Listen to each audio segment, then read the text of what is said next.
Визит делегации в Сирию прошел по поручению председателя Совета Федерации. Основная цель визита – оценка положения наших соотечественников в этой ближневосточной стране. В этой связи позвольте представить вам основные выводы делегации по его итогам. Хотел бы обратить внимание, что по прибытию в программу визита у нас были обозначены встречи с послом Российской Федерации, с господином Кульмухаметовым, были встречи с представителями черкесской диаспоры, были встречи с представителями парламента Сирии и, безусловно, были встречи с представителями общественных организаций граждан Российской Федерации, постоянно проживающих в Сирии. Оценивая, скажем, общую обстановку в Сирии, можно сказать, что сложная социально-политическая ситуация вызывает обеспокоенность как у черкесской диаспоры, так и у граждан Российской Федерации, проживающих постоянно в этой стране. Современная гуманитарная ситуация в черкесской общине Сирии существенно различается в зависимости от политической ситуации в конкретном регионе компактного проживания. Крайне сложный гуманитарный характер носит положение черкесской диаспоры в зоне вооруженных столкновений в городе Хомс.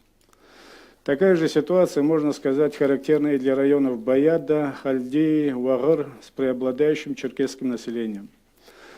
Имеются внутриперемещенные лица из зоны вооруженных столкновений района города Хомс из числа представителей черкесской диаспоры Сирии, оказавшиеся в крайне сложном социально-гуманитарном положении, многократно обращались к делегации Совета Федерации с призывом о содействии экстренной эвакуации в Российскую Федерацию. Также стремление к добровольному переселению в Российскую Федерацию во время встреч высказала незначительная часть черкесской диаспоры Сирии. Более 200 семей в силу острых социально-гуманитарных проблем, как правило, это черкесы, получившие образование в Российской Федерации, поддерживающие интенсивные контакты с исторической родиной, имеющие родственников в Российской Федерации, оказавшиеся в крайне сложном социально-гуманитарном положении. Особо стоит отметить стремление к добровольному переселению в Российскую Федерацию, в основном молодежи черкесской диаспоры. Стоит особо подчеркнуть и тот факт, что оппозиционные группировки в Сирии целенаправленно стимулируют межэтническую, межконфессиональную напряженность в стране.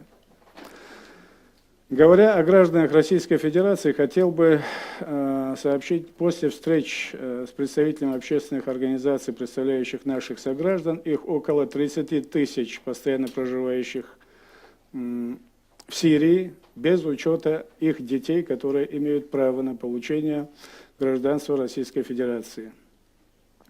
На встрече с делегацией Совета Федерации недвусмысленно констатировали рост межэтнической напряженности, прямую угрозу членам общины со стороны оппозиционных группировок, ухудшение гуманитарной ситуации в стране. Им также особо была отмечена крайне сложная социальная и гуманитарная ситуация в зоне вооруженных столкновений в городе Хомс. Однако, как и в ситуации с черкесской общиной, лишь незначительная часть граждан Российской Федерации, постоянно проживающих в Сирии, намеревается ее покинуть сегодня в сложившейся ситуации. Хотя в случае ухудшения обстановки наши сограждане, безусловно, полагаются на Российскую Федерацию. Лидеры черкесской общины, черкесская общественность, депутаты парламента и простые жители Сирии неоднократно выражали делегации Совета Федерации поддержку усилий России по мирному урегулированию внутрисирийского конфликта, а также высказали надежду, что Российская Федерация не допустит иностранного военного вмешательства в Сирию. В целом, подводя итог развития ситуации в Сирии, стоит отметить, что динамика современного развития ситуации в Сирии вызывает опасения возможной дальнейшей эскалации насилия, роста на этом фоне социально-гуманитарных проблем, как российских граждан, проживающих постоянно в Сирии, так и соотечественников черкесской общины Сирии. Вкратце хотел бы обратить внимание на ряд существенных аспектов обсуждаемой нами проблемы. Положение соотечественников в Сирии на фоне тех внешних внутриполитических процессов, которые развиваются вокруг этой ближневосточной страны, имеет важное политическое, нравственное и гуманитарное измерение.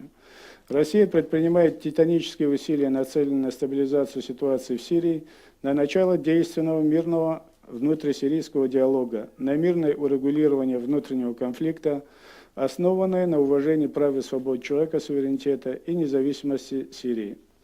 На этом фоне отношение нашей страны к положению соотечественников Российской Федерации имеет принципиальное значение Российская Федерация взяла на себя высокие обязательства покровительства и защиты соотечественников за рубежом. Ситуация в Сирии на сегодняшний день безотносительно, скажем, национальности развивается, скажем, далеко не позитивно.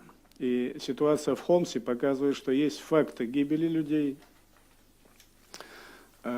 есть значительное количество раненых, это мы видим и средств массовой информации, поэтому здесь можно говорить о том, что это, скажем, относится ко всем гражданам и жителям, которые находятся на территории Сирийской Арабской Республики. Мы встречались в Дамаске с Черкесским благотворительным обществом, куда входят все представители народов Северного Кавказа. Они представлены одной общей организацией, называется Черкесское благотворительное общество. Мы также встречались с черкесской Адгахасце в пригороде Дамаска, Кудсей, называется населенный пункт, где компактно проживает порядка 8 тысяч черкесов. Безусловно, информация основана на тех свидетельствах, которые мы имеем в ходе встреч. Хочу также сообщить, что на встречах участвовали, насколько это возможно, из всех районов. Были, правда, случаи, когда, скажем, представители из некоторых районов не смогли добраться по понятным причинам. Город, доступ не совсем, скажем, открыт, передвижение не совсем свободное. Что касается оценок со стороны жителей Сирии, безусловно, я не говорил непосредственно по гуманитарной помощи. Речь идет о том, что, скажем, они благодарят за поддержку России в сирийском кризисе, по необходимости урегулирования, мирного урегулирования внутрисирийского конфликта и недопущения внешнего воздействия или, скажем, влияния на ситуацию.